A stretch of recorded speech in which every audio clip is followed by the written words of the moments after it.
Boa noite a todos, sejam todos muito bem-vindos a mais uma reunião do nosso NEP Gesiel, em parceria com o Espiritismo.net. Hoje, dia 7 de abril de 2026, estamos prosseguindo com o capítulo 14 de João, dentro do nosso objetivo desse ano, que é estudar o Sermão do Cenáculo. É a terceira semana nossa dentro do capítulo 14. Então, prosseguindo, a gente já viu algumas coisas, né, do capítulo 14. Só dando uma recordadinha aqui no que a gente parou a semana passada, a gente parou nesse sexto aqui, Jesus dizendo: eu sou o caminho, a verdade e a vida. Ninguém vem ao Pai senão por mim. Então, vamos dar uma lida aqui no que a gente deve conseguir ver esses versículos seguintes aqui, né? Então, vamos lá. Se me conheceis, conhecereis também a meu Pai. Desde agora o conheceis e o contemplais. Filipe lhe diz: Senhor, mostra-nos o Pai. Isso nos é suficiente. Jesus lhe diz: Filipe, por tanto tempo estou convosco e não me conheceis? Quem me vê, vê o Pai. Como dizes tu, mostra-nos o Pai? Não crês que eu estou no Pai e o Pai está em mim? As palavras que eu vos digo não falo de mim mesmo, mas o Pai que permanece em mim realiza suas obras. Crede em mim porque estou no Pai e o Pai está em mim. Crede ao menos por causa das mesmas obras. Então, vamos começar, né, o 7º. Se me conheceis, conhecereis também ao meu Pai. Desde agora o conheceis e o contemplais. Alguém quer comentar alguma coisa, falar alguma coisa a respeito disso, antes da gente começar a leitura, hein?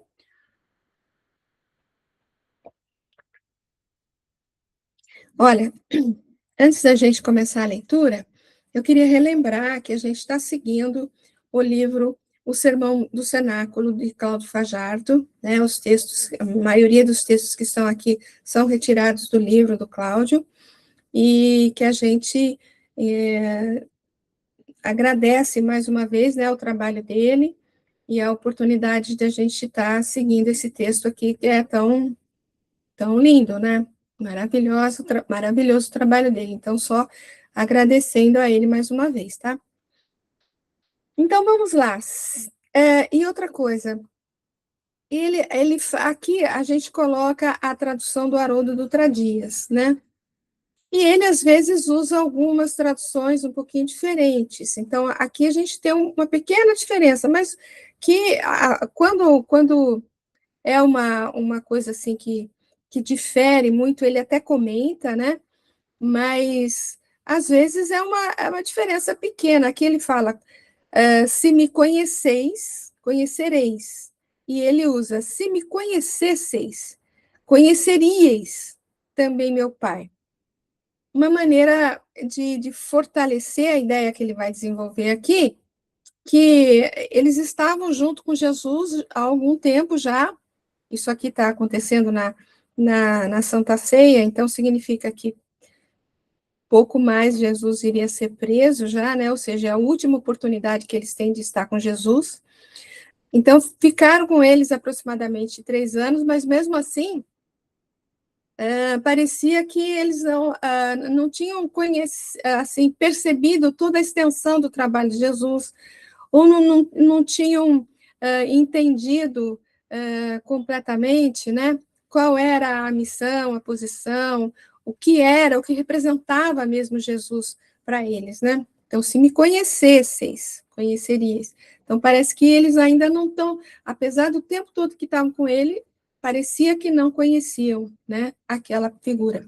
Então, veja, é isso que ele desenvolve aqui, né? Os discípulos conheciam Jesus, já estavam com ele, segundo atesta João, por aproximadamente 3 anos. Dessa forma, Quando o Senhor diz, se me conhecesseis, afirmando que eles não o conheciam, não se referia a uma pessoa, e sim ao Cristo, que nele já era pleno. Então, eles conheciam a pessoa, conviviam com a pessoa, né? Mas não tinham assimilado ainda aquela sensação, aquela percepção maior do Cristo, né? Do Messias junto deles, né? Deixa eu só ver que alguém chegando aqui. Espera aí.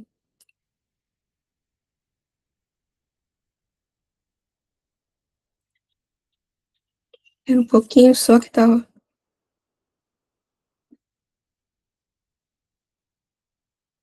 Zezé, pronto. Desculpa, pessoal. É que às vezes você levantou a mão, né, Zezé? O Sueli, pode falar, querida. Isso. Não, sobre essa questão do conhecer, né? É realmente uma questão assim bem profunda, porque quantas vezes a gente convive com pessoas, né, mesmo da família, por tanto tempo, e na verdade a gente não conhece a pessoa direito, né? A gente conhece uma parte, mas o conhecimento profundo daquele espírito, das suas experiências, a gente não sabe. Por isso a recomendação do autoconhecimento, né? Porque às vezes você percebe algumas atitudes, aí você fala, cara, eu não conhecia esse lado da pessoa. Então, imagina isso em termos de Cristo, de Jesus. Realmente, né, Exato.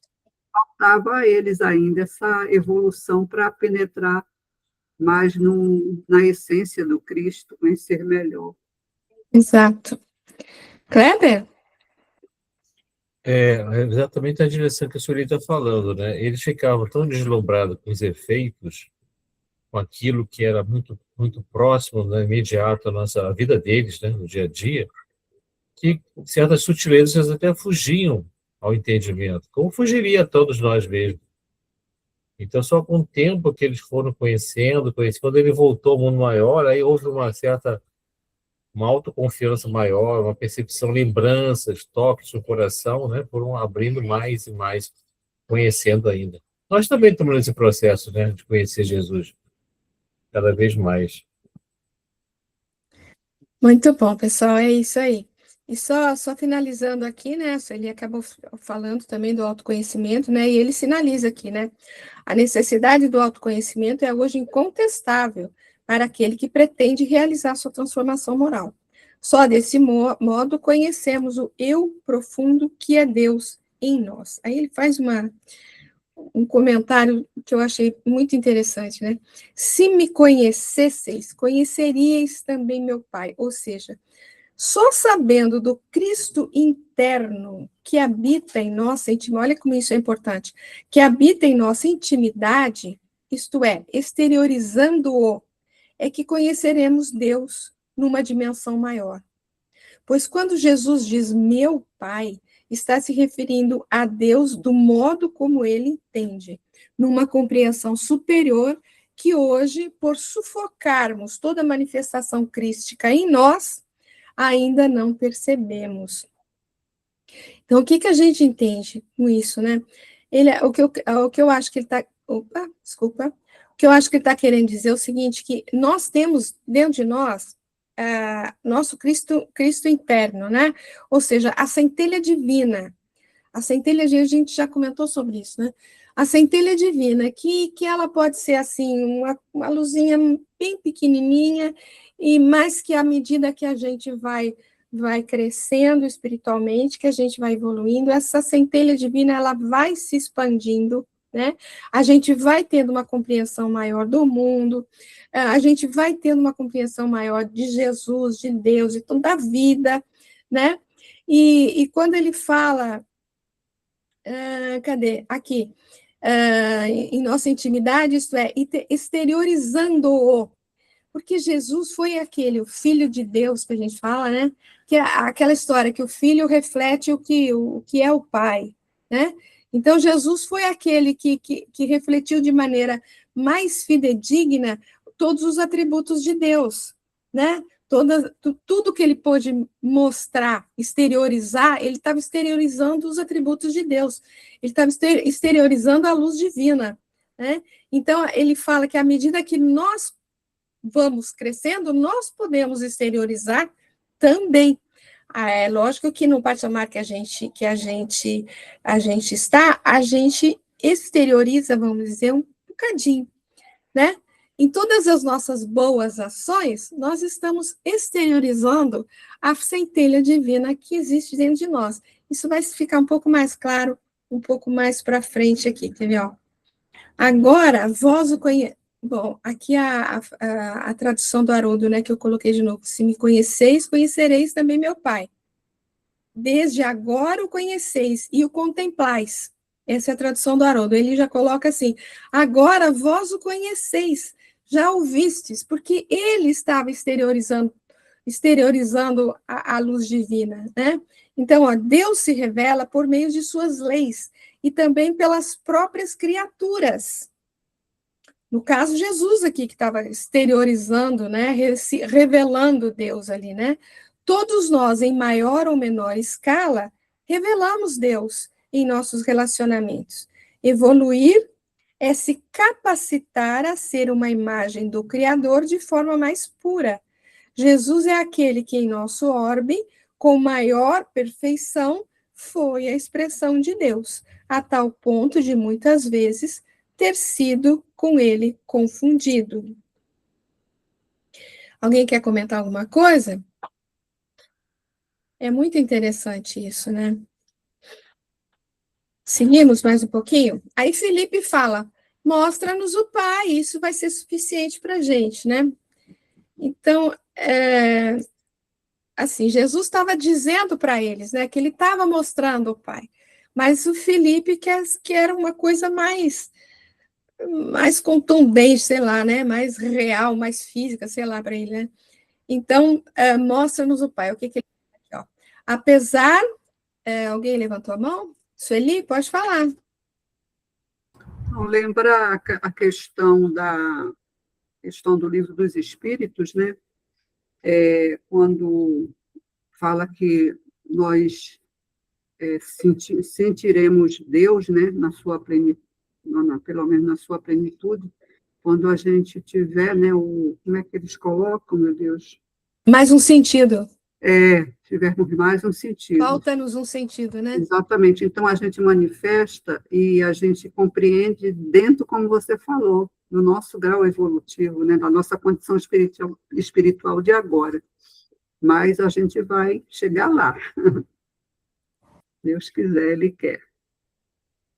Com certeza. Então, vamos ver o que ele fala aqui do Felipe. Olha, apesar da profundidade das palavras de Jesus e de sua intimidade com os discípulos, eles não têm total compreensão daquilo que o mestre lhes falava.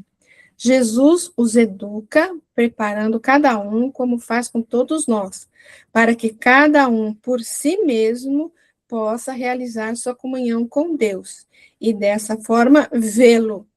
Entretanto, Felipe quer algo mais imediato. Mostra-nos o Pai.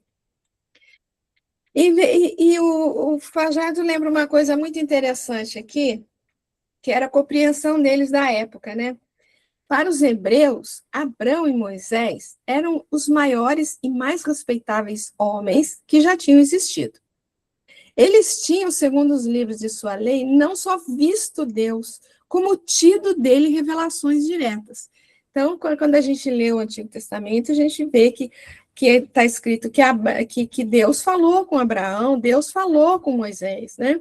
Aí a gente tem o esclarecimento na doutrina espírita, Emmanuel comenta isso lá no Consolador, inclusive, né, no livro Consolador, que, assim, ou foi Jesus que se manifestou ali para eles, ou foi algum espírito elevado, algum missionário de Jesus, né, que se apresentou ali, e para eles, para o entendimento deles na época, era como se fosse Deus falando com eles, né? Mas a gente não pode entender dessa forma, né? Então, naquele ambiente de enorme espiritualidade, estavam todos maravilhados com as palavras daquele de Jesus, que era, a partir de então, o maior para eles.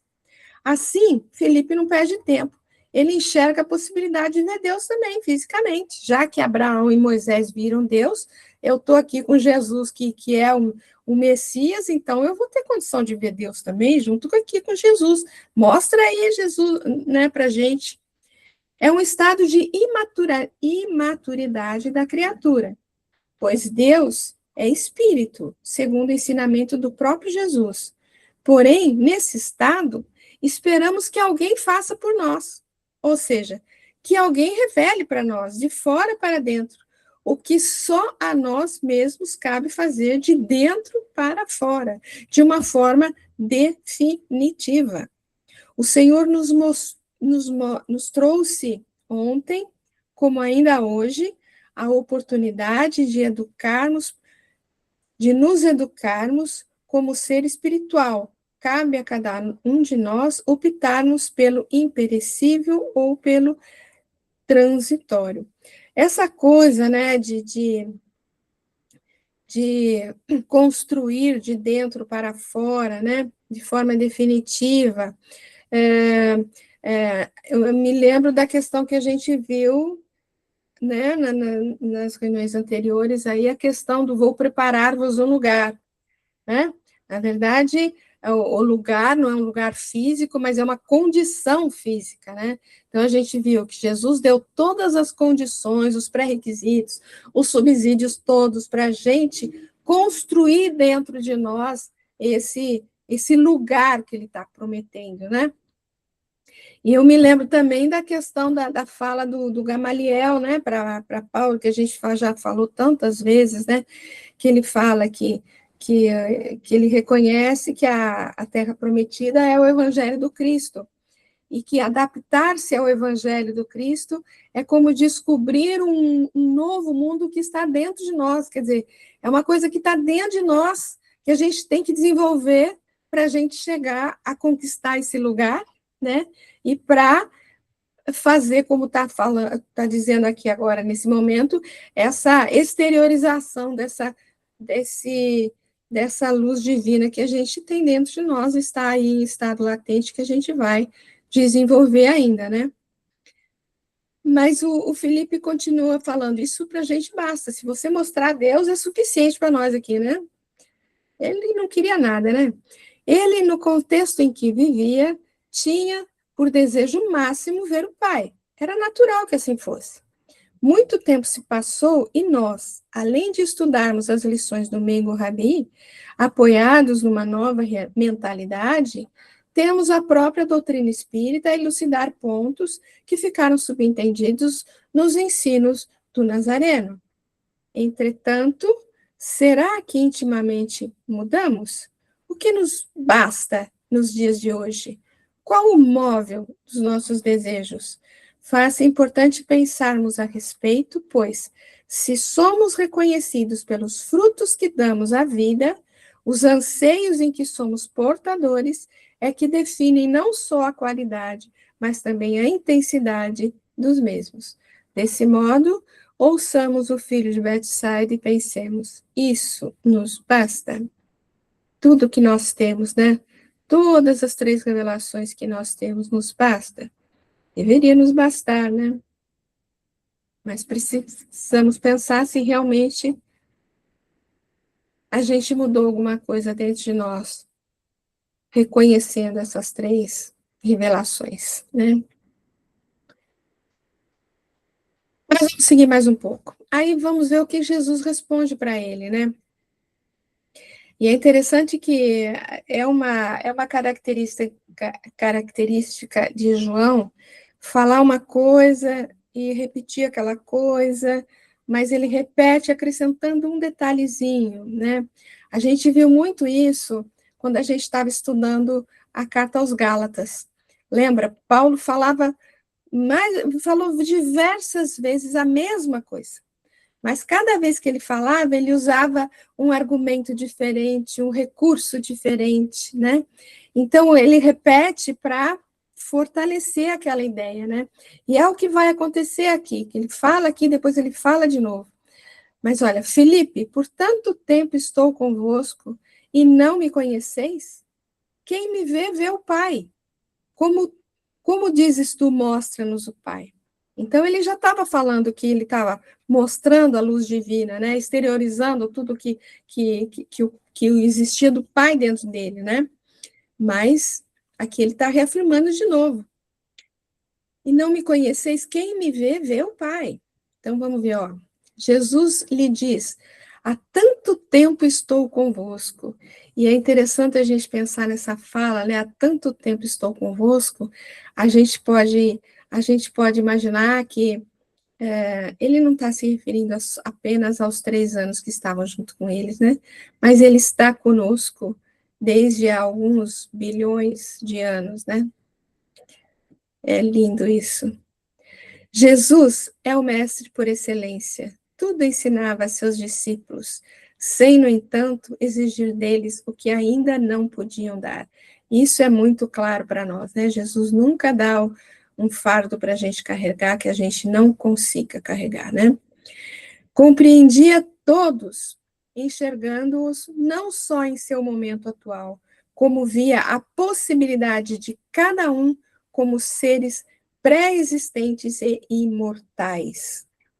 Dessa forma, por compreender, não condenava, sabendo dosar justiça e misericórdia com perfeito equilíbrio. Eu sei, quando eu lembro dessas coisas, né, eu sempre me lembro do nosso querido Públio Lentulus, né, ajoelhado diante de Jesus lá naquele encontro, né? Eu imagino assim, Jesus não olhava para ele e via o senador Públio Lentulus, ele enxergava já o que a gente conhece do Emmanuel aqui, né?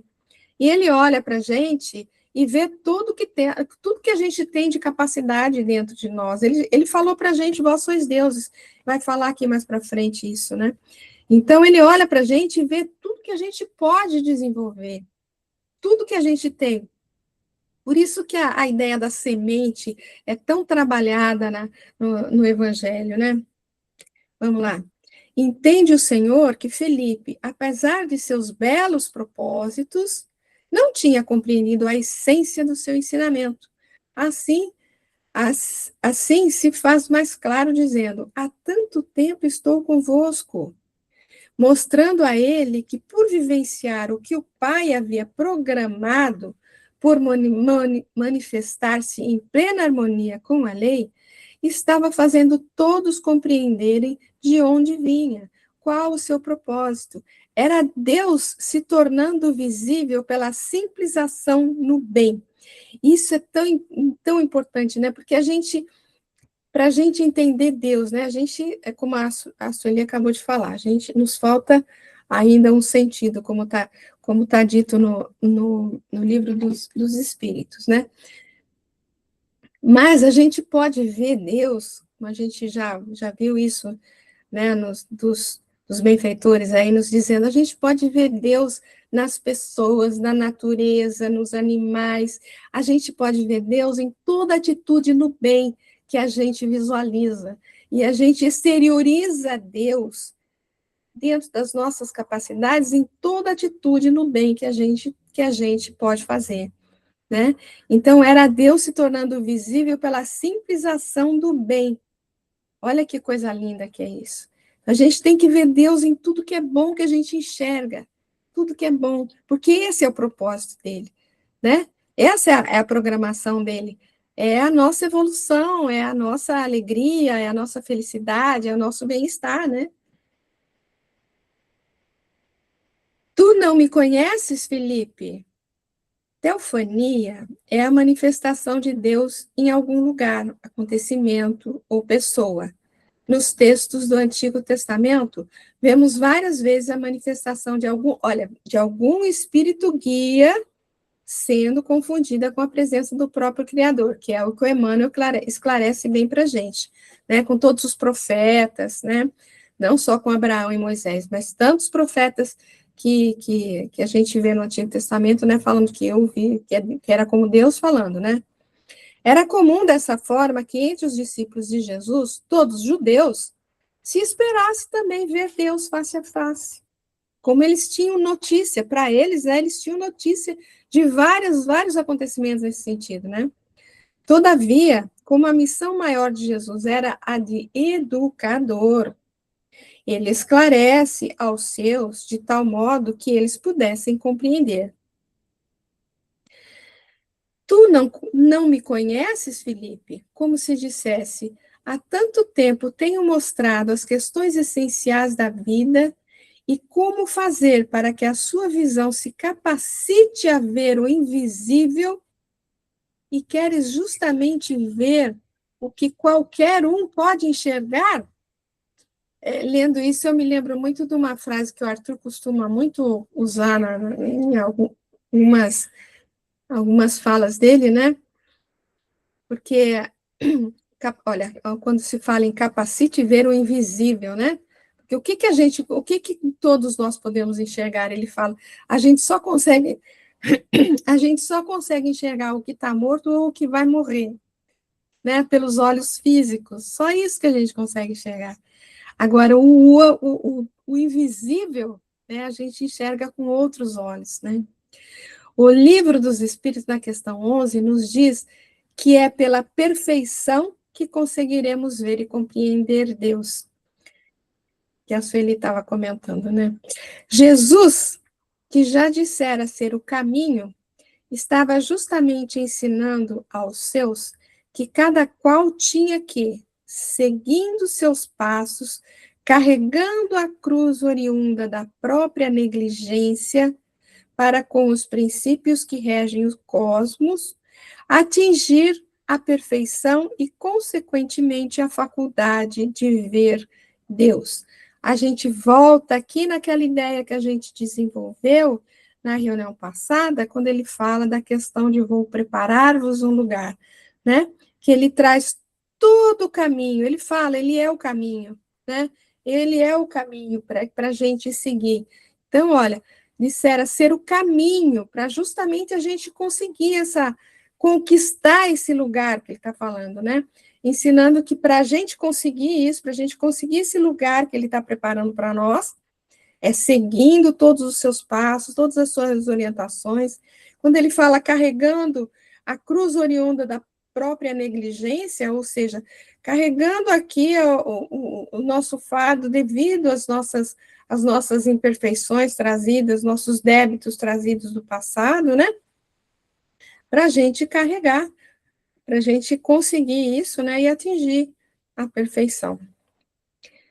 E continua mais um pouquinho. Os discípulos estavam diante da maior teofania de todos os tempos. Jesus estava mostrando Deus para eles, né? Ninguém como o meigo Nazareno tinha personificado tanto a lei em seus mínimos detalhes.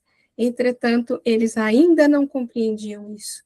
Queriam ver o que os olhos físicos podem perceber, o que é muito pouco. Comentários, pessoal? Ele ainda prossegue mais um pouco aqui nesse versículo, né? Ó. Quem vê a mim, vê a Deus. Ou seja, ele vai reafirmando, né, a mesma coisa, né, para reafirmar o entendimento, né? É o perfeito ajustamento da criatura ao Criador. Não que fossem a mesma pessoa, como muitos segmentos religiosos ainda consideram, né? Porém, uma harmonização pela assimilação e vivência dos seus princípios. Todos somos filhos de Deus, mas quando atingimos esse estado de conexão integral com o Eterno, é como se por mérito próprio nos fizéssemos filhos dele. Olha, por mérito próprio, né? É o que a gente está falando várias vezes, né? É a nossa conquista do lugar, né? E quando ele fala aqui, ó, nos fizéssemos filhos de Deus, né? Me faz lembrar aqui, no primeiro capítulo de João, eu vou ler aqui 3 versículos para vocês, a partir do 10. Ele está falando de Jesus, né? Olha, estava no mundo, e o mundo por meio dele foi feito, e o mundo não o conheceu. Veio para suas próprias coisas, mas os seus não o acolheram. Veja o 12, que interessante. Mas a todos que o receberam, deu-lhes, aos que creem no seu nome, o poder de se tornarem filhos de Deus. Que história é essa, né? Não somos todos filhos de Deus? Somos todos filhos de Deus. Mas é aquela coisa que ele vai falar até no final aqui, tal pai, tal filho, né? Quem vê o filho, vê o pai. Aquela coisa de que quando você vê um menino, você fala, nossa, é filho de fulano de tal, né? Então, é esse sentido, né? No sentido da gente mostrar, conseguir exteriorizar todos os atributos de Deus, né? Assim que a gente, com o nosso com mérito próprio, a gente vai se tornar filhos de Deus. E quando ele fala aos que creem no seu nome, né? Em Jesus, né? É aquele sentido que também a gente viu na carta de Paulo, né? Não é só acreditar, mas é crer naquilo e vivenciar em função daquilo tudo, né? Fala, Kleber. As palavras às vezes são fracas para expressar o que a gente está falando. Mas talvez a expressão, a palavra autêntico, né? Ser autêntico filho de Deus. E quando a gente quer autenticar um documento, autenticar alguma coisa, aquilo é cópia fiel, né? Dentro do limite, lógico, a perfeição relativa.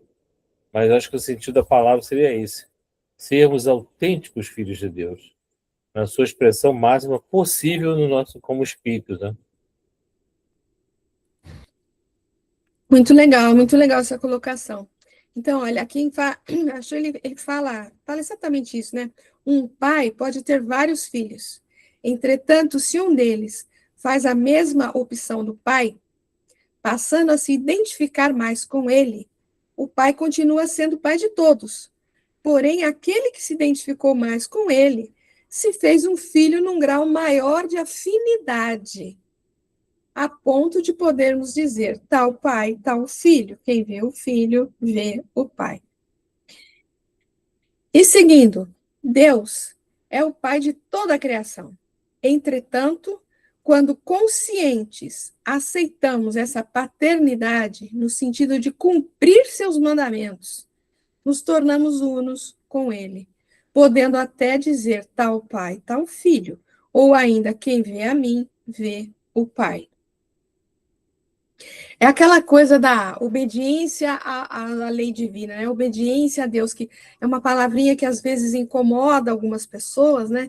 Mas o sentido da obediência é o sentido simples de seguir a lei divina, né? De seguir os mandamentos, né?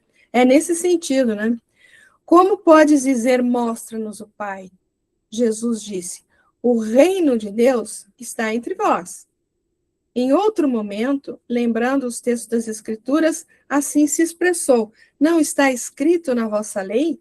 Eu disse, sois deuses.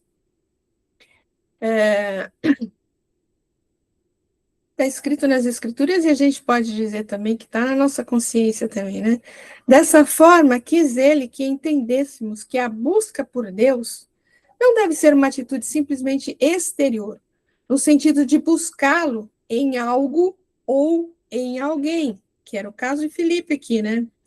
E sim uma introspecção ou uma interiorização, de tal forma que pudéssemos identificar em nós os componentes divinos, que devidamente exteriorizados nos capacitariam àquele estado da alma qualificado como reino de Deus.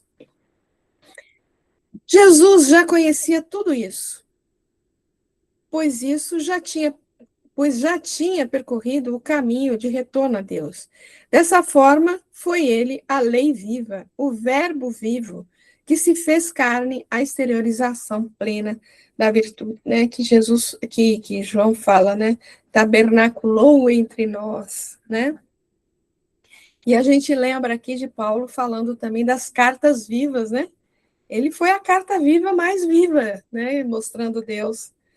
Se assim aconteceu, e se ele tudo mostrou a seus discípulos, fazendo o mesmo com todos os seguidores de boa vontade, até os dias de hoje, como também podemos, como fez Filipe naquele momento, dizer, mostre-nos o Pai.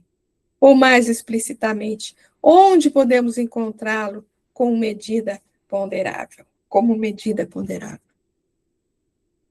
Enfim, deu para entender isso, gente? Tá tudo bem aí? Todos sobrevivendo? Fala, querida. Val, essa questão realmente de manifestar, né? Deus manifestar aí essas forças divinas em nós, né? Ela realmente acontece com a gente, né? E eu fiquei pensando, nós que frequentamos, né? Aqui no caso nós vamos falar da gente mesmo, espíritas, né? Quando a gente está fazendo o dever de casa certinho, as pessoas costumam falar, né? Olha, que ele é espírita mesmo, né? A gente sente pela vibração da palavra, pelo comportamento, pela conduta, que essa pessoa realmente está expressando o que ela entendeu da doutrina espírita, né? E acontece o contrário, né? E aí eu me lembrei da minha dirigente lá da nossa casa, ela falando, a gente usa camisetas, às vezes, né, para algumas tarefas voluntárias, e ela falando, gente, a gente tem que ter cuidado quando sai daqui, vai para o mercado direto, vai pegar o volante, vai pegar o trânsito, porque a gente, de alguma forma, a gente está representando o nome da casa, né? A gente está fazendo uma representação ali, né? Do que a gente, né, realmente carrega ali, né? Então eu estava lembrando disso, né?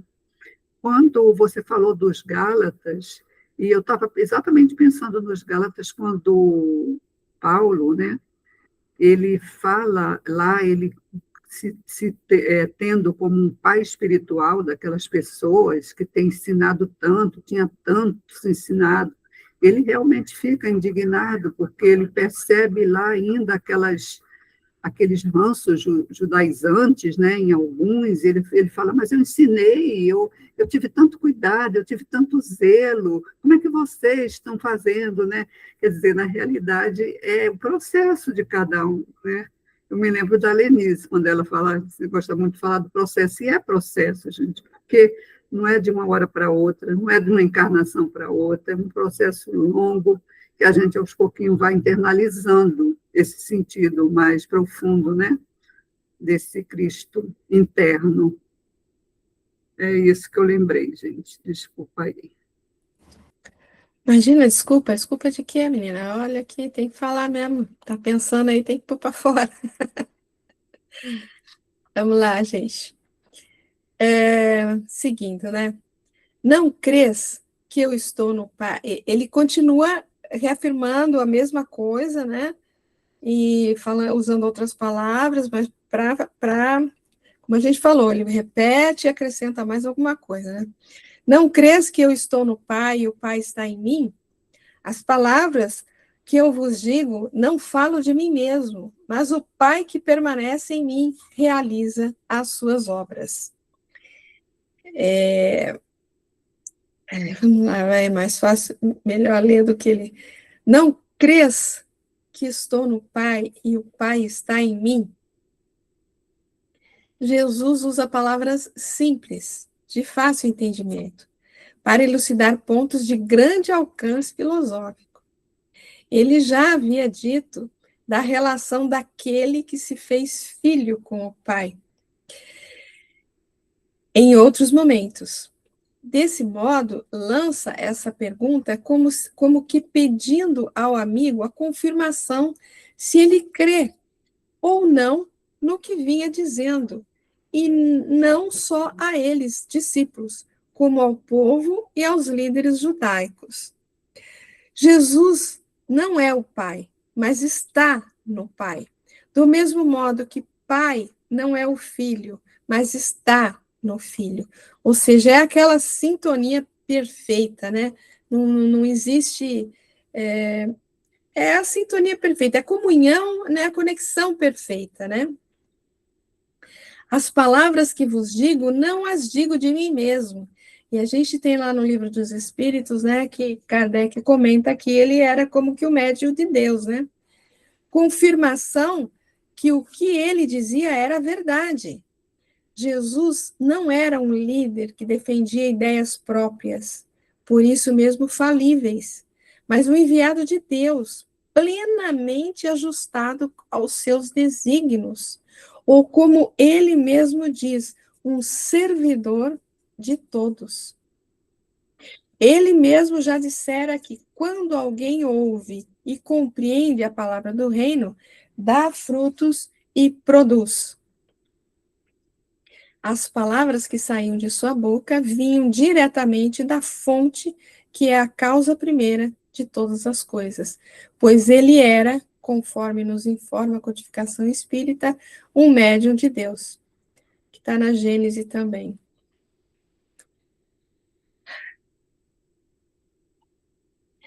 Mas o Pai que habita em mim é que faz as obras. Importante consideração essa, na medida em que eu me lembrei agora, tem uma. Aonde que está? Eu não lembro onde é que está, gente, que fala que, com relação a Paulo, né? Que Jesus, acho que Deus fazia, ou Jesus, não sei, fazia maravilhas através das mãos de Paulo. Alguma coisa assim, eu não vou lembrar direito. Vocês lembram onde que está isso? Ou a frase correta? Não lembro, não, mas Paulo Estevão. Exato, eu me lembrei também, Kleber, deve estar em Paulo Estevão. Ou no Eu acho que está lá.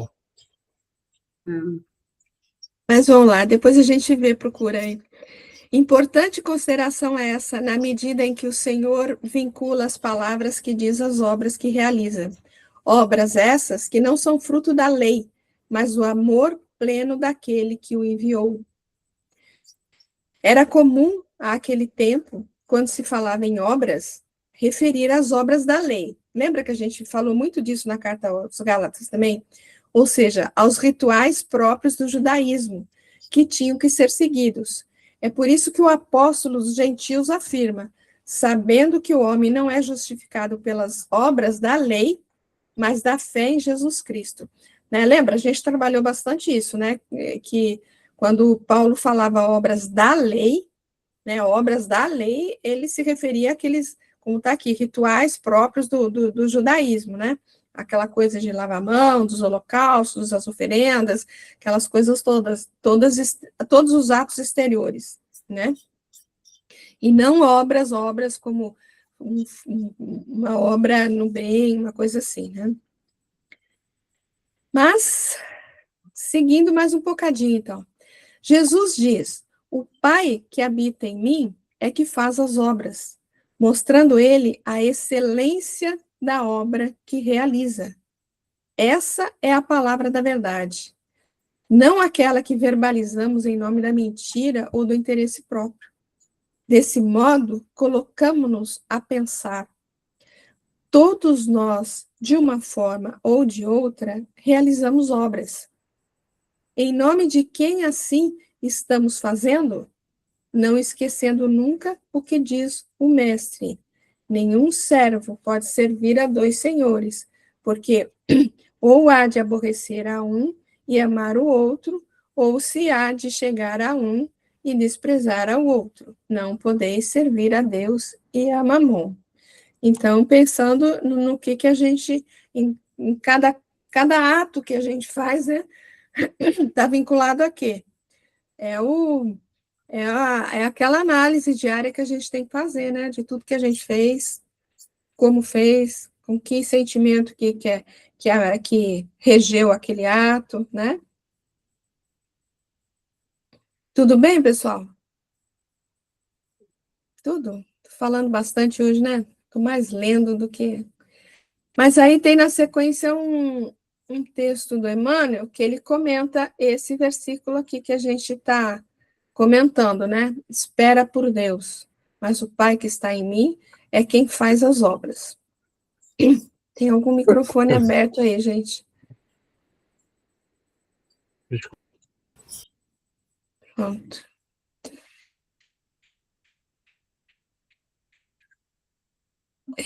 Na sequência aqui, gente. Então, vamos lá.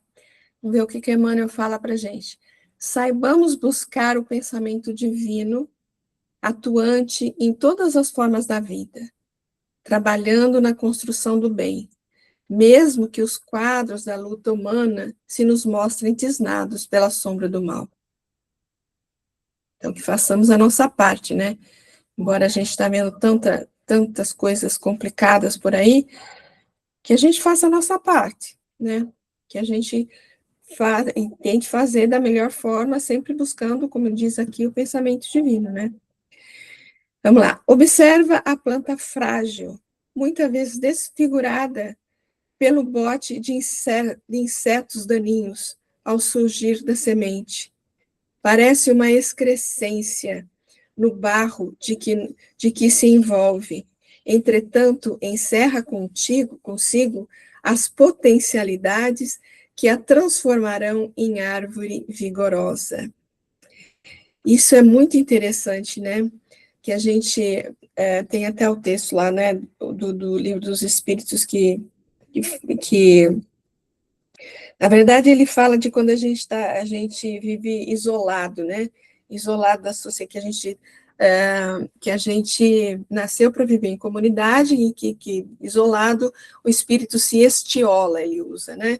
Estiola é se deforma, ou seja, se desfigura, né? É interessante que ele usou a palavra desfigurada, uma vez desfigurada a planta, né? Então, é aquela história, nós fomos criados à imagem e semelhança de Deus, né? E a gente tem que refletir Deus. Mas quando a gente a gente falamos bastante semana passada, né, do caminho asfaltado, iluminado, sinalizado, quando a gente pega uma trilha que a gente resolve, não, aqui eu conheço outra aqui, vou para esse aqui, decide por si só um outro caminho, uma outra posição, ou seja, você tá se distanciando da lei divina, né? Você vai se desfigurando. Quanto mais longe você estiver, mais você não está refletindo a luz divina, né? Ou seja, a gente fica desfigurado, né? E esses insetos daninhos que ele coloca aqui, pelo bote de insetos daninhos, é interessante porque se você trouxer isso para o mundo que a gente vive, a gente tem muitos insetos daninhos no sentido de influências que a gente pode receber, né? O mundo oferece muitas oportunidades aí, né? Muitas são ótimas, outras não são tão boas, outras são insetos daninhos, que pode acabar desfigurando a tua imagem, né? Ou seja, no sentido de levar você para outro caminho, né? Mas ele deixa claro, entretanto, toda essa figura, toda essa imagem que está desfigurada, ele traz aqui, ele fala aqui no fundo, encerra consigo as potencialidades que a transformarão em árvore vigorosa. Ou seja, apesar de o espírito se manifestar desfigurado, vamos dizer assim, ele ainda tem dentro dele aquela centelha divina que pode ser desenvolvida e que pode ser transformada numa árvore vigorosa. Então, é linda essa frase aqui do Emmanuel, é fantástico isso aí.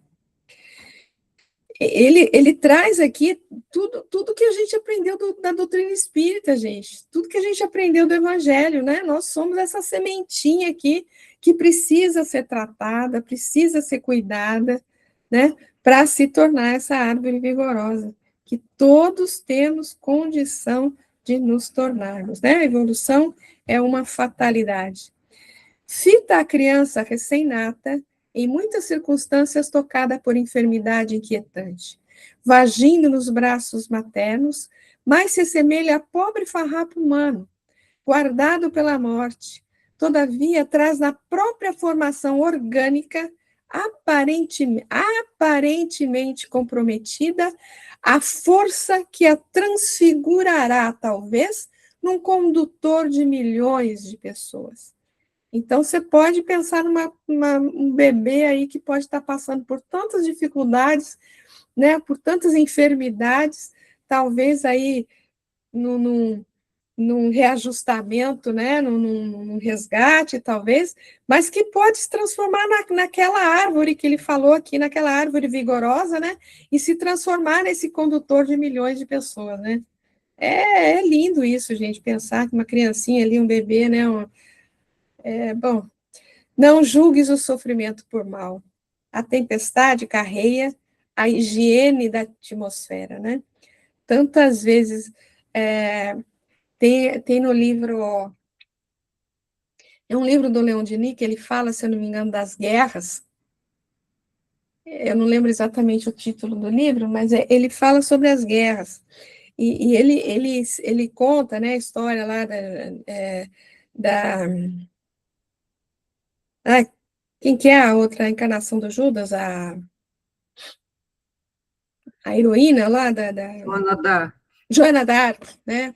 E fala de tantas guerras que na verdade, a espiritualidade manda uma tempestade, higieniza a atmosfera também, e leva aquele momento lá da guerra para um outro caminho, né? Então, gente, é tanta coisa que a gente não tem noção do que acontece, né? Que acontece aí e que a gente não tem a noção da finalidade daquilo, né, do objetivo daquilo, né? Por isso que ele fala, não julgues o sofrimento por mal. Não podemos julgar de forma nenhuma. Reclamar de uma tempestade, imagina, ela vai, inclusive, só higienizar também a atmosfera, né? Mas talvez seja a menor coisa que ela faça, e que já é gigante, né? Que já é gigante. A doença do corpo é renovação do espírito. Em todos os sucessos desagradáveis e em todas as condições adversas da existência, acalma-te e aguarda a intervenção da infinita bondade. E aqui a gente lembra de como começamos esse capítulo, né? Que ele começa, não inquieteis o vosso coração, né? Seguindo. Disse Jesus, mas o Pai que está em mim é quem faz as obras. O Criador está igualmente na criação. Diante do nevoeiro, não condenes as trevas. Acende a luz do serviço e espera por Deus. Não vos inquieteis. É lindo, né? Emmanuel é fantástico, né? Algum comentário, pessoal?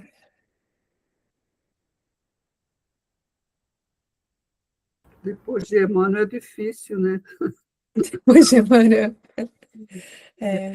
Porque realmente, né, se a gente for, quanto mais a gente percebe essa dadivosa criação, né, esse sentido da providência divina, nossa, a gente não tem, por mais que a gente, às vezes, numa situação difícil, a gente comece a reclamar, imediatamente a gente se cala. A gente, né, volta o nosso pensamento para essas verdades. Não tem como, né? E falando aqui, você já que falou em Leon Denis, né? Ele, quando naquele livro O Problema do Ser, do Destino da Dor, quando ele vai falar da dor, a gente tem até vontade de sentir a grandeza, a beleza com que ele descreve a finalidade dela, né? Mas ele fala para a gente não procurar, lógico, né? Mas ela tem uma finalidade. Quando o amor, o outro falou, né? Quando o amor perece, né? Quando o amor não faz o trabalho dele, a dor, o mestre vem e restaura, né? Muito lindo tudo isso, gente. Muita responsabilidade nossa, né? Seguramente. Muito lindo mesmo, mesmo, mesmo. Então, vamos prosseguir mais um pouco. Olha, e ele prossegue reafirmando, né? Crede em mim, porque eu estou no Pai, e o Pai está em mim. Crede ao menos por causa das mesmas obras. Quer dizer, se você não está acreditando, acredita pelo menos nas coisas que eu fiz, né? Eu já andei sobre as águas, calmei tempestade, multipliquei os pães, transformei água em vinho, curei um monte de gente. Todas essas coisas que eu fiz, eu não fiz por mim, eu fiz pelo Pai, né? O Pai que estava em mim, que fez todas essas coisas, né? Então, ele está, como um mestre verdadeiro, né? Ele está usando todos os artifícios, sei lá, os instrumentos que ele pode usar para que para que os discípulos possam entender perfeitamente o que ele está querendo dizer, né? E aqui a gente vê de novo que a tradução aqui ele fala, crede em mim, né? E aqui ele lembra que a gente comentou essa questão, que ele mudou o crer para aderir, né? Lembro que a gente comentou bastante, que o Kleber, inclusive, fez um comentário muito interessante, né? Que o aderir realmente é mais do que simplesmente acreditar, né? Aderir a mim, eu estou no Pai e o Pai está em mim. A necessidade de adesão ao Cristo e a Deus, e o que significa esse estado que transcende ao fato de simplesmente crer, já comentamos, né? Que foi o que a gente já estudou isso daqui. Jesus, aqui, mais uma vez, usa a repetição como instrumento didático, né? O que a gente falou, ele está repetindo para reafirmar com outras palavras, de outra maneira, né? Com outros argumentos, né? Torna a repetir, falar de uma forma mais simples, para que todos entendam o que ele diz. Todavia, não fica num simples dizer novamente, vai um pouco além, já que não conseguem compreendê-lo de um modo, fala de outro. Aqui a gente lembra daquele conceito que a gente tem, que o nosso aprendizado, que a nossa evolução, ela não se dá em linha reta, mas ela se dá em espiral, que vai subindo aos poucos, né? Porque a gente comete um equívoco, né? Cai na nossa consciência, daqui a pouco a gente volta de novo naquela mesma situação e fala, ai, meu pai, por que eu fiz de novo? Não tinha que fazer isso. Mas a gente volta já um pouquinho acima, né? Já aprendeu um tiquinho, né? Então, na verdade, a gente volta a vivenciar certas situações para que o aprendizado seja mais firme, seja definitivo, né? Então, o nosso crescimento não é em linha reta, assim, né? Nem assim, muito menos assim, né? É realmente em espiral que vamos crescendo aos poucos, né? Aderir, ao menos, por causa das obras, né? Que a gente falou, já fiz. Ele fala, é como se ele dissesse assim: pô, meu, fiz tanta coisa aqui, vocês viram tanta coisa acontecendo nesses 3 anos, vocês ainda não estão acreditando, né? Jesus sempre se expressou de forma clara, conseguiu mais do que ninguém unir as palavras à ação, né? Ele nunca foi aquele que faça o que eu falo e não faço, não faço o que eu faço, né? Ele sempre, o que ele falava, ele fazia, né? Desde o princípio mostrou ter conhecimento de leis ainda desconhecidas, podendo assim realizar feitos até então inéditos, que a maneira como ele manipulava os fluidos, por exemplo, né? São leis para a época desconhecidas, né? Consolou, ensinou, curou, tendo sempre o amor como principal instrumento de suas realizações. Dessa forma, pôde, com toda autoridade, dizer-se uno com o Pai. Apesar da descrença geral, oriunda da ignorância das questões espirituais em que estagia a humanidade.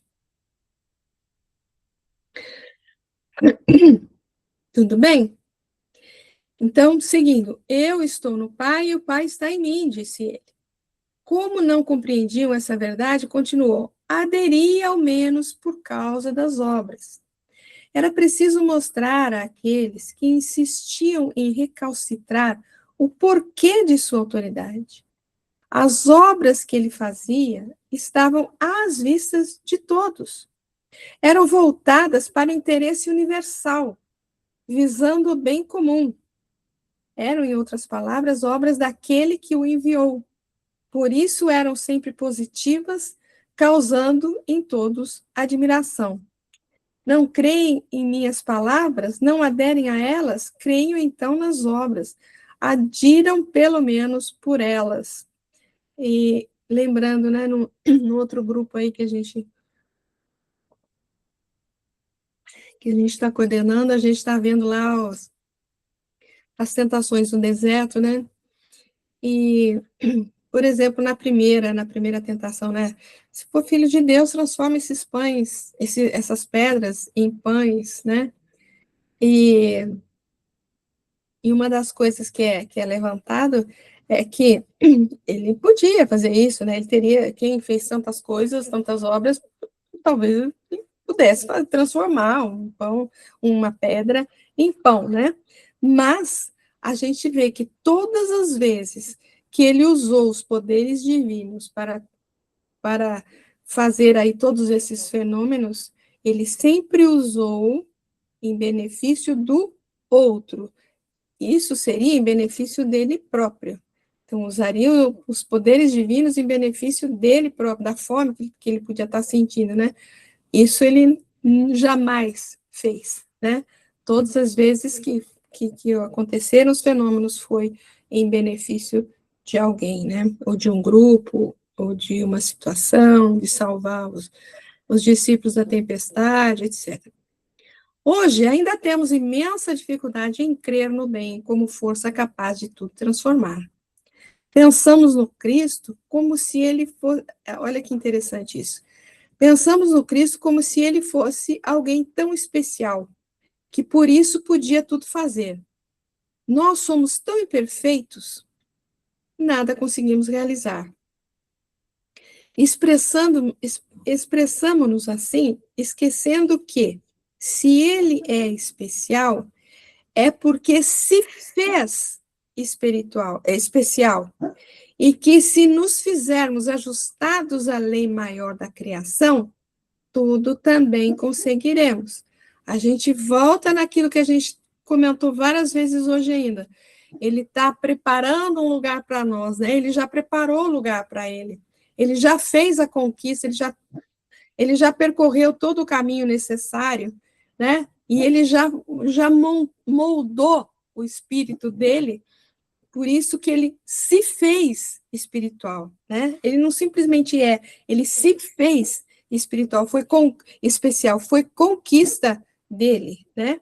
Então, adiramos a ele as obras de Deus e tudo nos será permitido, pois, como nos lembra o Evangelho, para Deus nada é impossível.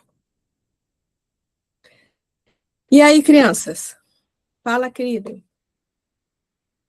Não, a gente fica pensando assim, Jesus veio mostrando a humanidade, né? Mostrando que é possível. E isso era a melhor maneira de demonstrar, né? É possível transformar, requer dedicação, esforço, mas todos nós somos filhos de Deus. Isso é uma coisa assim fantástica. Embora a gente ainda esteja há milênios correndo atrás, a gente tem um modelo, tem para onde a gente seguir. É o que está faltando muitas vezes, as pessoas estão perdidas, não tem um propósito, né? Para onde eu devo ir? Para qualquer lugar serve. Aí você se perde. Né?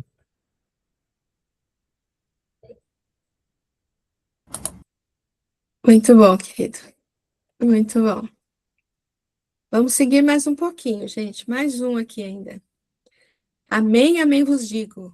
Ele vai afirmar de novo, né? Aquele que crê em mim, as obras que eu faço, ele também fará, e fará maiores do que estas, porque eu vou para o Pai.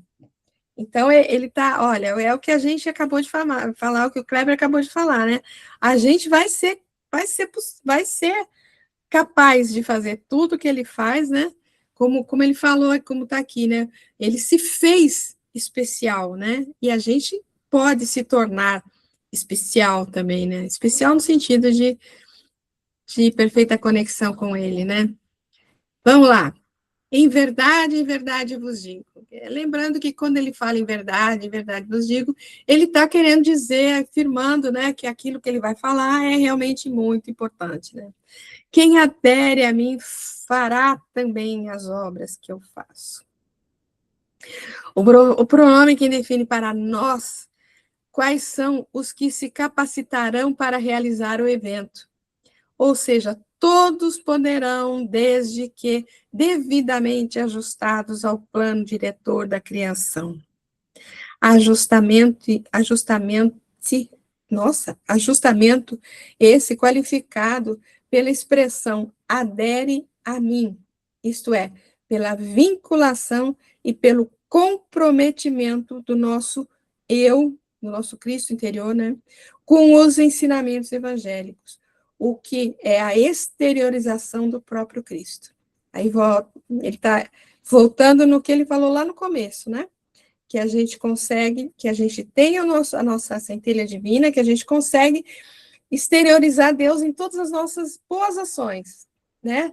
Às vezes a gente exterioriza só um bocadinho, às vezes não exterioriza, e conforme a gente vai evoluindo, a gente vai conseguir expandir essa centelha divina que existe em nós, né?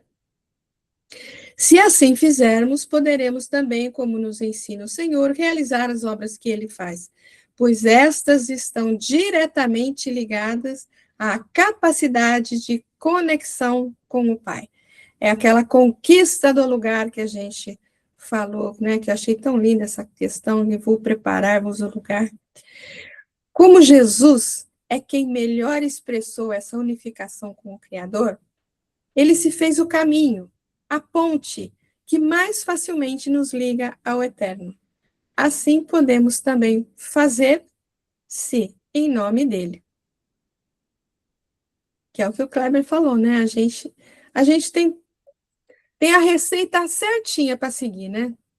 Tem a receita certinha. É só seguir. Não é fácil, mas a gente aprende. Nos dias atuais, buscamos analisar textos de autores vários, objetivando compreender essas obras feitas por Jesus, visando, de forma mais útil, aprender o sentido delas, para que possamos também efetivar em nós o progresso dos bens do Espírito. A primeira coisa que a gente tem que pensar é que tudo que ele fez foi para um próximo, né? E não em prol dele próprio, ou seja, nada, nem um pouco egoísta, né? O egoísmo é que trava tanta coisa, né, na nossa vida.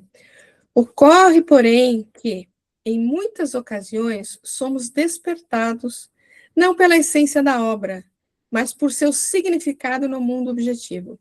Assim, avaliamos, por exemplo, as curas realizadas pelo divino terapeuta, pelo resultado obtido em relação ao alívio das dores e das angústias, esquecendo que o mais importante é a motivação capaz de realizar tal feito.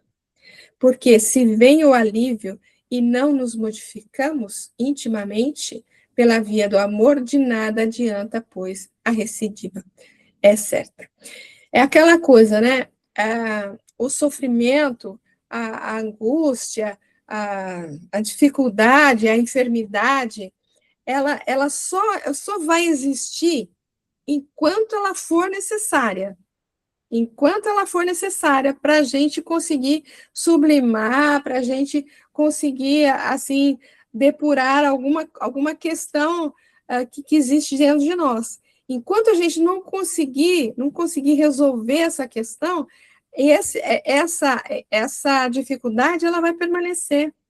Um exemplo muito claro, né, que existe, vamos supor uma pessoa que está enferma por conta de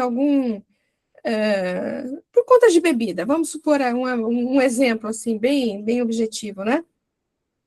Então ela é proibida, tem lá um problema, sei lá, no fígado, tal, e não pode mais com bebidas, né? E aí começa o tratamento, tal, num certo momento ela consegue um certo alívio, né? Então ela consegue um certo alívio, pronto, eu já posso voltar na minha atitude anterior, né? Ou seja, vai voltar, todo o problema que ela tinha vai voltar, né? E isso acontece com qualquer deficiência que a gente possa apresentar aí espiritual, né? Então, às vezes, um alívio é um momento para te fortalecer, para você depurar aquilo que você tem que depurar, né? Então, a gente tem que pegar esse momento do alívio não como acabou de uma vez, não, mas é um momento para eu me fortalecer e para realmente prosseguir na luta interna de resolver essa questão dentro de mim, né? Não sei quem levantou a mão, mas pode falar, não dá para ver Sou daqui. eu. Sou eu. Pode falar. Não, você me fez lembrar um dos livros da série Fonte Viva, uma mensagem de Emmanuel, né, onde ele fala, a página fala assim, estás doente? O título é assim, e ele fala sobre isso, né, quando você busca, né, uma cura, você busca uma melhora de uma determinada doença, sintoma, seja lá o que for, qual o seu objetivo, né? É você resolver aquilo e você continuar, né? Essa doença ela está te trazendo aprendizado e você a partir dela, a partir desse período, né, de enfermidade, de provação, você vai enxergar de outra forma. Então ele pergunta, né, estás doente? Eu não sei qual dos livros, mas tem muito bonita essa página sobre o objetivo mesmo, né? Porque sofrer por sofrer não tem, né? Não traz resultado nenhum benéfico para ninguém. A gente tem que ter o que é que a gente vai fazer com isso, né? Com esse material aí. E tem também, salvo engano, no Consolador, no livro, né, o Consolador, que é perguntado, mas se a espiritualidade pode trabalhar tanta coisa, por que ela não elimina certas enfermidades que ainda são tão complicadas para a humanidade, né? E ele fala, enquanto elas vão existir, enquanto a humanidade ainda precisar dela para depurar todas as coisas necessárias aí. No momento que não houver mais necessidade delas, a cura vai aparecer, né? A cura vai aparecer. É muito lindo isso. Bom, prosseguindo mais um bocadinho aqui. Entretanto, se enfermos mudamos o plano de nossas aspirações, buscando a compreensão dos desígnios divinos e atuamos na faixa que nos propicia a integração das leis da criação, mesmo que ainda não restabelecidos fisicamente, criamos em nós a condição de naturalmente nos curarmos, o que pode levar o tempo necessário para a extinção da enfermidade. Porém, quando isso se dá, é para sempre. Dessa forma, preocupemo-nos, sim, com o resultado. Todavia, não nos esqueçamos do processo. Olha aí, lembramos da Lenice, né? Do processo, pois este é quase sempre o que nos levará à condição de permanecermos sãos na enfermidade ou na enfermidade ainda necessária. E farás maiores. É a possibilidade infinita da evolução.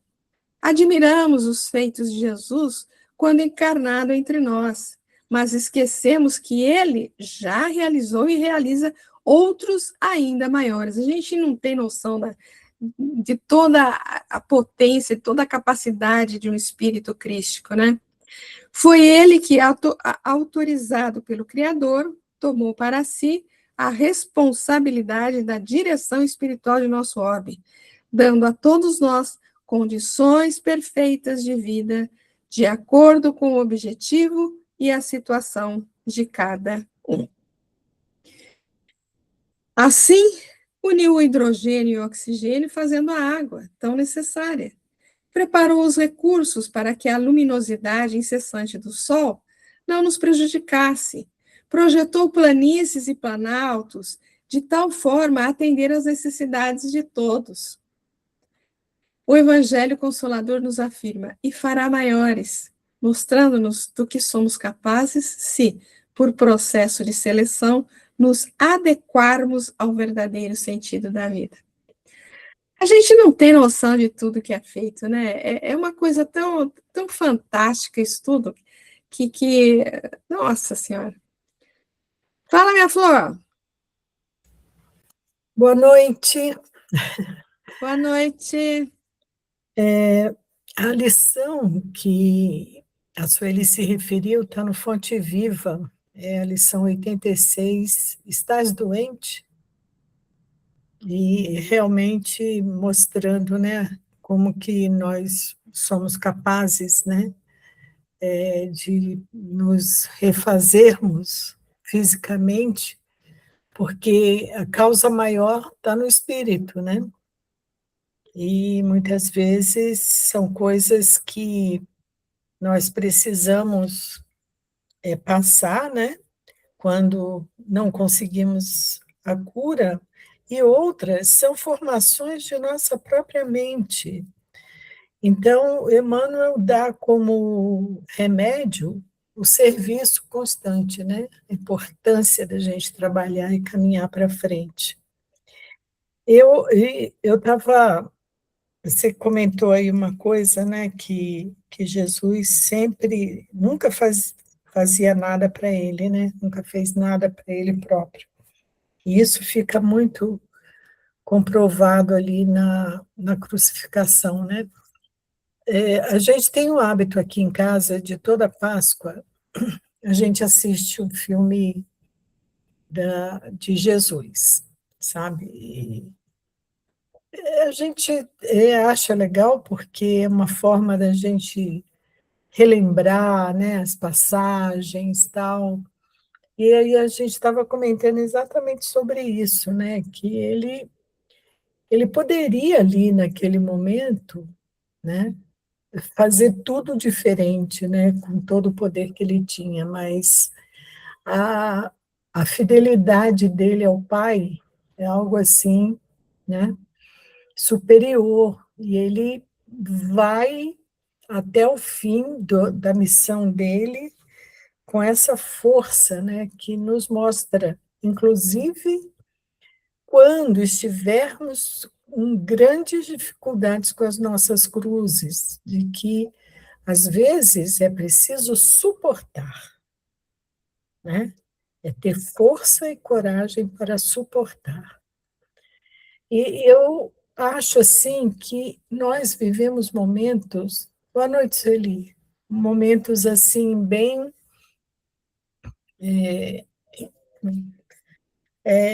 diferentes, né? E eu acho que há um movimento assim no mundo muito grande com relação a mudanças que eu acho que virão em futuro próximo, porque não sei se vocês viram, disse que nessa Páscoa teve, só na França, teve 20.000 batizados de cristãos, novos cristãos, sabe?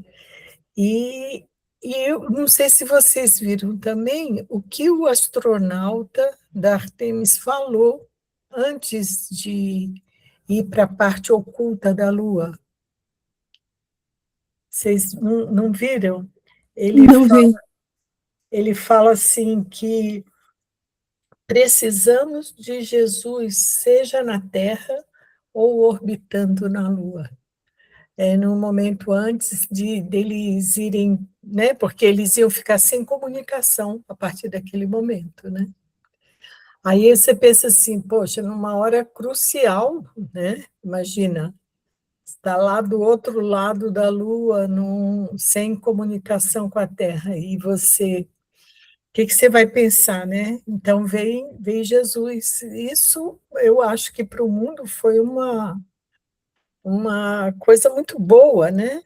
Apesar de todas as dificuldades que a gente está passando aí, com as guerras, com tanta coisa acontecendo, mas eu tenho muita esperança, assim, de que nós vamos ter algumas viradas muito importantes para o planeta, sabe, em termos sociais, em termos, assim, de melhoria mesmo, né?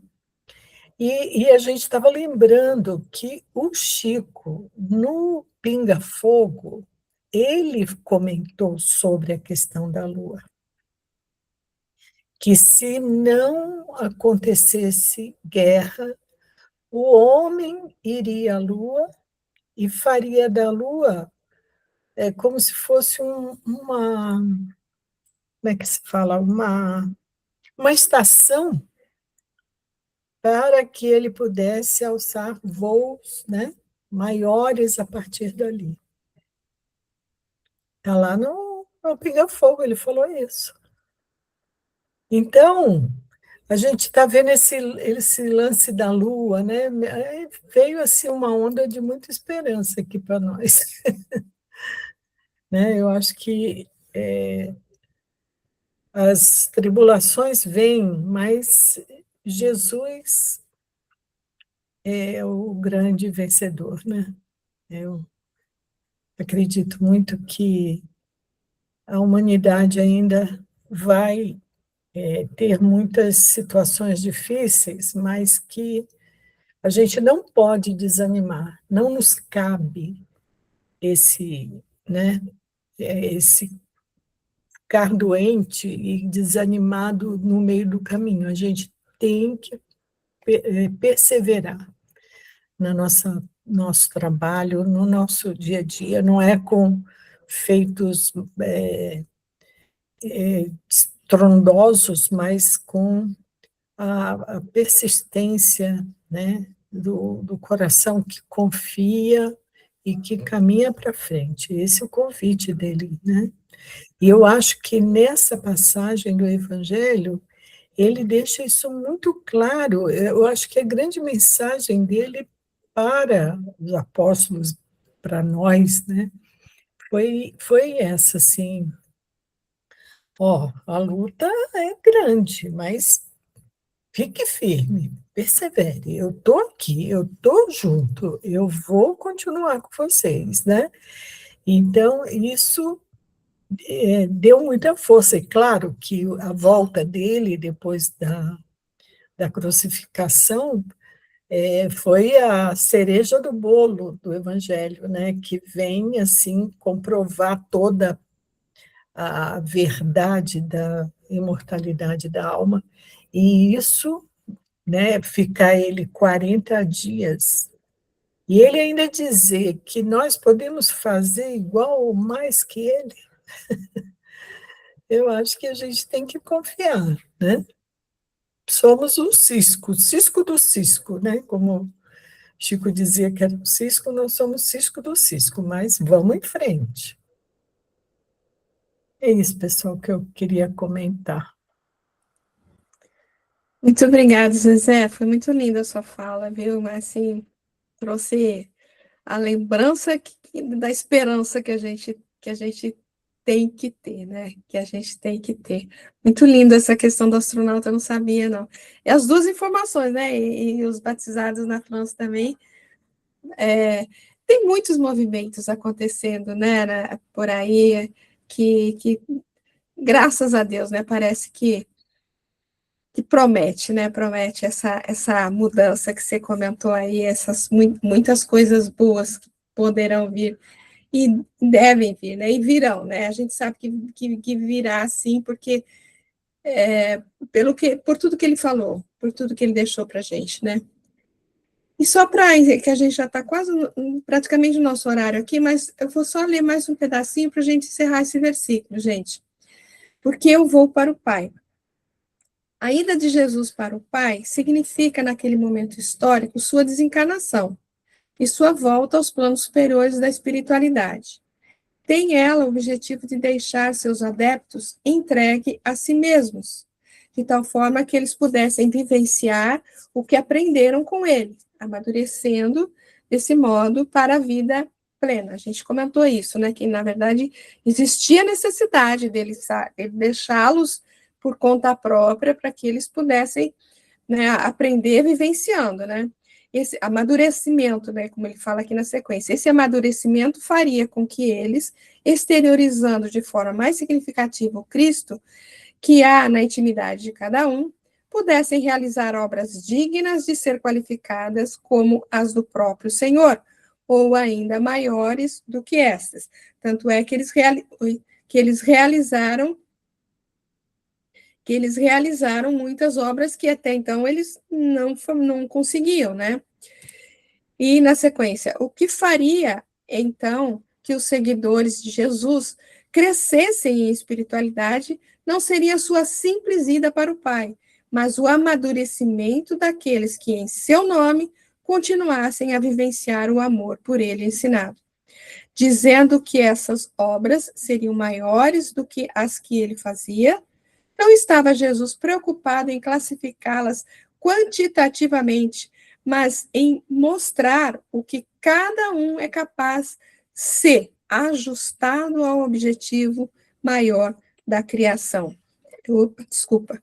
Sua partida, o cumprimento do que ele dissera e a assimilação de seus ensinamentos por parte de todos estenderia o campo de atuação do bem, fazendo com que o nível de vida de todos melhorasse e a paz reinasse finalmente, pois a verdadeira obra que ele quer que realizemos é que amemo-nos uns aos outros. Só assim seremos felizes, só assim seremos maiores no reino.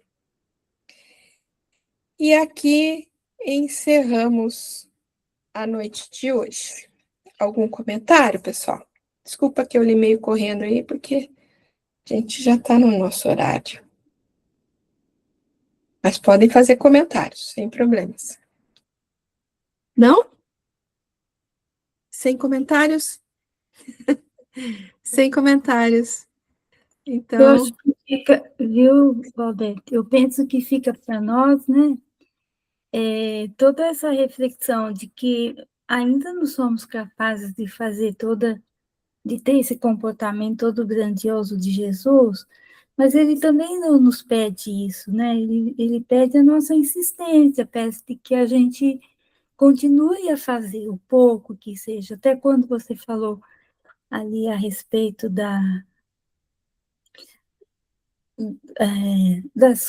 não é das curas que você falou, mas, por exemplo, na multiplicação dos pães, né, que ele vai ensinar para a gente, olha, não é do nada, não sai do nada. A necessidade que tenha, por menor que seja o seu esforço, há de ter alguma coisa para que seja modificado posteriormente. Então, quando a gente pensa, né, sobre o mundo, sobre tudo que nós vivenciamos nesse momento, parece que não tem nada a acrescentar, né? Parece que tá tudo perdido, mas não é bem assim, não tem nada perdido, por menor que seja, é preciso que a gente continue fazendo o pouco que já dá para a gente fazer, né? Ele não está esperando